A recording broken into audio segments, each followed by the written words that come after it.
semua primata juga memiliki ciri-ciri mamalia, pasti itu. Kalau enggak jadi dia masuk ke dalam kelas mamalia. Oke, sekarang kita belajar kelompok primata saja.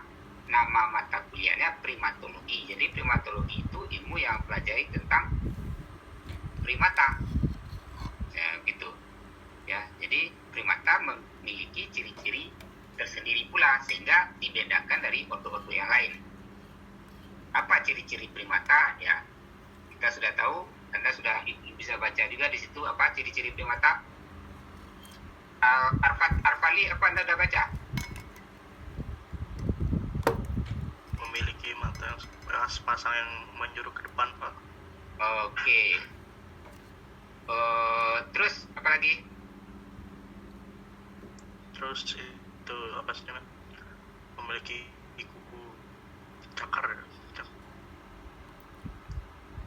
kuku yang panjang. Oke, jadi matanya sepasang menghadap ke depan ya. Jadi menghadap ke depan, dia semua mata menghadap ke depan. Dan sapi sebetulnya matanya kan menghadap ke depan juga. Anjing juga menghadap ke depan juga. Ya, tetapi setidaknya jarak interorbitalnya itu dekat. Ya, jadi pandangannya stereoskopik, itu yang paling penting. Bagaimana yang stereoskopik itu? Pandangan mata kiri dan mata kanan itu nyaris berhimpitan. Coba buktikan, tutup mata kiri Anda, apa yang kelihatan? Oh, ada meja, ada kursi, ada itu ya. Kemudian ganti lagi, tutup mata kanan Anda, apa yang kelihatan? Itu juga. Nah, itu ya. Tapi coba sapi, Anda tutup mata kirinya, apalagi kuda, tutup mata kirinya, lain yang kelihatan, tutup mata kanannya, lain pula yang kelihatan ya.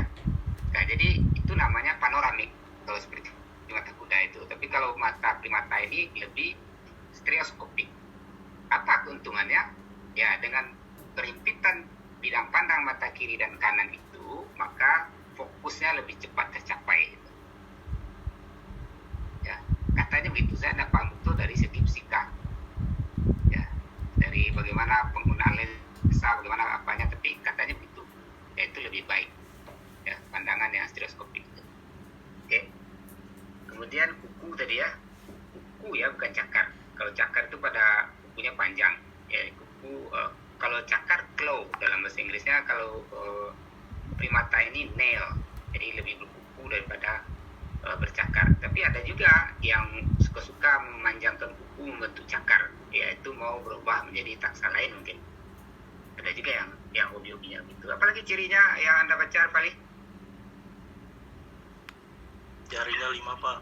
Oh, jarinya 5, tapi sesekali ada juga nyelip jari 6 ya. Jadi ada heksa daktili atau apa namanya itu ya, ada nyelipnya biasa saja ya. Primata pada umumnya memiliki jari 5 pada setiap anggota, apakah itu kaki atau tangan. 5 ya, Anda hitung nanti apa memang 5.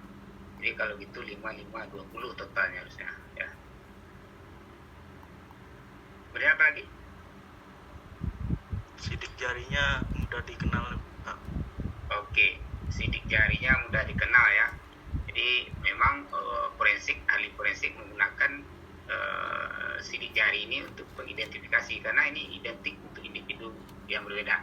Jadi berbeda individunya, beda pula sidik jarinya. Ya, jadi mana? Jadi kaki apa jadi tangan? Jadi tangan ya. Apakah jadi kaki juga punya sidik jari? Iya. Ya, tapi apakah ini identik juga? Tidak tahu. Saya belum pernah buktikan. Saya dulu waktu S1 saya tertarik juga dulu meneliti sidik jari pada mencit. Ya, saya kumpulkan mencit hutan itu banyak-banyak. Saya coba ambil sidik jarinya. Ya, data terkumpul itu belum sempat diolah. Saya udah pergi sekolah belajar monyet lagi ya, di datanya tidak sekolah. Ya, saya curiosity aja, ingin tahu aja tentang itu dulu. Kenapa itu dulu. Kemudian apa lagi ciri-ciri yang lain? Beda apa cirinya Anda baca di situ? Telapak kaki dan tangannya mendatar, Bang. Telapak kaki dan tangan mendatar. Mendatar ini maksudnya saya tidak cekung. Maksudnya kayak gini loh, Pak, kayak gini. Kayak lurus gitu. Sejajar dengan tangan gitu. Terus kalau enggak, mungkin volume otaknya lebih besar kali ya, Pak, dibanding mamalia. Oke ya. Tadi kalau telapak tadi itu harus ada arch-nya, telapak kakinya harus ada lengkung ya, kalau enggak susah manjat itu. Iya. Nah,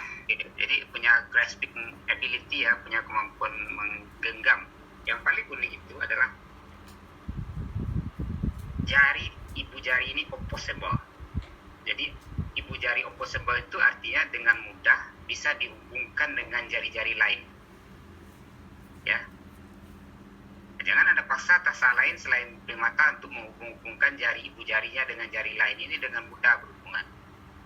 Ya. Ya, akibat ya sehingga kita dengan mudah bisa menggunakan ini untuk berzikir gitu ya. Itu tuh mudah kita berzikir subhanallah subhanallah subhanallah subhanallah subhanallah subhanallah, hitung 33. Jadi totalnya 33 dan 3 mudah itu. Ya. Jadi itu sebetulnya kemampuan menghubungkan ibu jari ini dengan jari-jari lain itu mendukung sekali untuk grasping ability, menggenggam, sehingga primata itu banyak yang hidupnya arboreal, di pohon, mudah bergelantungan kan. Ujung-ujung jarinya juga sangat sensitif ya, karena ini ujung jari ini sebetulnya sensitif sekali, terutama yang hidup arboreal itu, sehingga ketika bersentuhan dengan objek langsung bisa dikenali apakah objek itu akan mampu mensupport bobot tubuhnya atau tidak. Sehingga Anda tidak perlu khawatir ketika melihat monyet pelompatan, awas jatuh, jangan usah diteriak-teriak, jatuh kejadian itu. Ya. Nah, jadi mudah sekali deteksi apakah objek itu cocok atau bisa menyokong bobot tubuhnya, karena yang pertama dia mampu menggenggam dengan cepat, kedua ujung-ujung jarinya yang sensitif itu. Ya, kalau soal kemampuan otak ya ini beragam ya. Jadi beragam sekali. Ada memang yang sudah advance sama seperti gorila, chimpanzee, bonobo, great apes itu udah makin pintar itu ya. Sehingga bisa ada yang mampu membuat dan menggunakan alat ya, tool user atau tool maker. Mana yang lebih canggih sebetulnya ya, tool maker lebih canggih lagi daripada tool user, itu pengguna alat. Namun keseluruhan jenis primata itu kalau dibandingkan dengan human primate itu tidak comparable, masih belum bisa dibandingkan, masih terlalu jauh lebih advance manusia ini. Jadi ya itu karena itu juga lah muncul egonya manusia ini, tidak mau dibanding-bandingin dengan monyet, dengan primata, merasa hina, merasa terganggu eksistensinya itu ketika dibanding-bandingin dengan monyet. Apalagi dengan kultur kita orang Indonesia ini, monyet ini diidentikan dengan sindiran, dikonotasikan sesuatu yang negatif, kecuali hanya suku atau budaya tertentu, misalnya orang-orang Hindu misalnya, itu lebih menghargai ya, lebih menghargai primata. Tapi orang Islam, orang Kristen, yang lain-lain, suku Batak, suku Minang, suku Jawa, yang lain-lain itu tidak terlalu. Pernah kejadian di Indonesia ini dulu, kekeliruan untuk memberikan jatah baju korpri. Ya, baju korpri itu, Anda tahu korpri apa? Korp Pegawai Negeri Republik Indonesia itu tidak salah. Sekarang tetap ada juga baju itu tidak. Jadi kesalahan dalam motif baju itu ternyata terselip monyet kecil aja. Heboh secara nasional itu. Dikembaliin, tidak jadi itu dijadikan baju korpri. Segitunya kok monyet dijadi korban, gara-gara monyet itu sampai segitunya, gitu kan? Keterlaluan sekali ya. Itu karena apa? Karena monyet itu berkonotasi negatif dan banyak sindiran di situ. Jadi artinya apa? Persepsi masyarakat terhadap masyarakat Indonesia ya, kita batasi saja, lebih banyak negatif terhadap primata. Kenapa? Tentu ini juga punya sejarah ya. Yang pertama karena tadi ya mirip-mirip itu suka dibanding-bandingin, suka diolok-olok. Yang kedua memang interaksinya sudah berkaitan dengan kepentingan, konflik kepentingan. Ya, orang bertani, masyarakat bertani, monyet mau panen saja. Ini kan konflik jadinya. Nah, jadi lama-kelamaan image-nya ini jadi buruk juga. Kemudian mungkin barangkali ada faktor-faktor lain yang membuat memang masyarakat kita lebih memposisikan identitas. Oke, ada lagi ciri-ciri primata yang lain? Ya mungkin misalnya contohnya hubungan kedekatan induk dan anak itu luar biasa ya.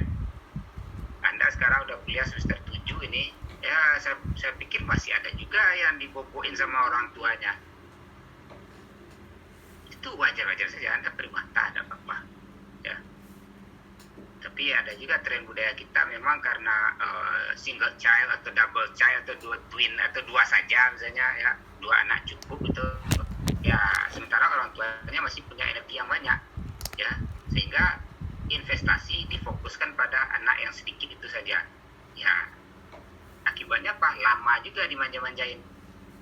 Nah, itu kan sesuatu yang konsekuensi yang wajar saja ya, dan akibatnya apa, ketergantungan Anda, independensi Anda itu juga berlangsung lebih lama terhadap orang tua. Nah, pada primata hewan primata juga ternyata begitu ya, satu anak sekali lahir misalnya ya, itu investasi orang tuanya itu betul-betul besar dulu, dari proteksi, pemberian makanan, perlindungan, digendong kemana-mana ya. Sehingga kadang-kadang itu juga terjadi konflik dengan jantan. Sementara jantan dia udah mau beranak lagi, sementara yang betina dia mau invest lagi terhadap anak yang sudah ada. Bagaimana strateginya lebih baik, harus ada jalan tengah pasti. Jadi pada hewan primata, hubungan kedekatan induk dengan anak sangat dekat sekali. Sebagian besar hanya pada induk betina, tapi pada beberapa jenis primata yang lain juga dekat dengan jantan, terutama yang monogami ya, hubungan monogami. Oke. Kemudian soal kecerdasan, ya memang cerdas ya, apalagi manusia. Tapi tentu dengan certain level ya, kita bagi-bagi pula levelnya. Malah ada yang tidak mengenali diri sendiri di kaca. Nah, itu jadi artinya tidak lolos self recognition test.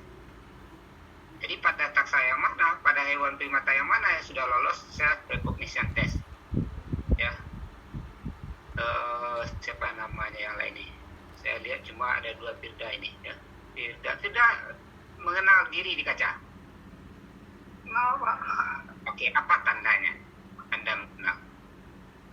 Ya saya kenal diri saya sih Pak. Ya, nanti kita kaitkan dengan hewan. Bagaimana kita menguji apakah hewan itu tahu dirinya yang di bercermin di kaca itu atau enggak? Nggak Kalau tahu. Anda, Kalau saya misalnya kan Anda kayak tiap hari saya ngaca gitu. Kalau hewan Anda lain kan ngaca. enggak gitu. Karena Anda mau matikan jilbab, Anda akan lihat, oh ini miring ke kiri, miring ke kanan, ini agak ditarik sedikit ke depan ya. Oh ini lipstiknya masih agak belepotan, harus dirapiin lagi, kan begitu misalnya ya. Kan jelas sekali Anda mengenal diri Anda di kaca. Tapi untuk yang hewan primata, monyet misalnya, ketika dia berkaca, diberi kaca, bukan dia berkaca, diberi kaca, dia melihat bayangannya di dalam, dia merasa ada monyet lain menantang. Ini ngajak kelahi nih, dia marah. Makin dia marah, monyet di kaca juga makin marah. Nah, ini terjadi konflik. Nah, itu. Tetapi ketika orang hutan yang berkaca, atau cimpanzi yang berkaca, misalnya, atau bonobo yang berkaca, dia bisa pasang gaya, karena dia udah tahu yang di kaca itu di bayangan dia sendiri. Nah, itu artinya dia tahu self recognition, dia mengenal diri sendiri, sementara monyet tidak. Jadi beda-beda itu. Semua jenis primata itu bisa kita uji yang mana. Tetapi non-primate pun ada yang mengenal diri. Misalnya gajah, dia itu kenal kalau yang di kaca itu ada bayangannya sendiri. Ya, bagaimana menguji gajah mengenal dirinya di kaca? Anda carilah. Anda cari tahu lah bagaimana cara mengujinya. Ya. Oke, jadi itu kira-kira gambaran dari ciri-ciri primata. Sekarang sebelum kita masuk ke jam berapa ini?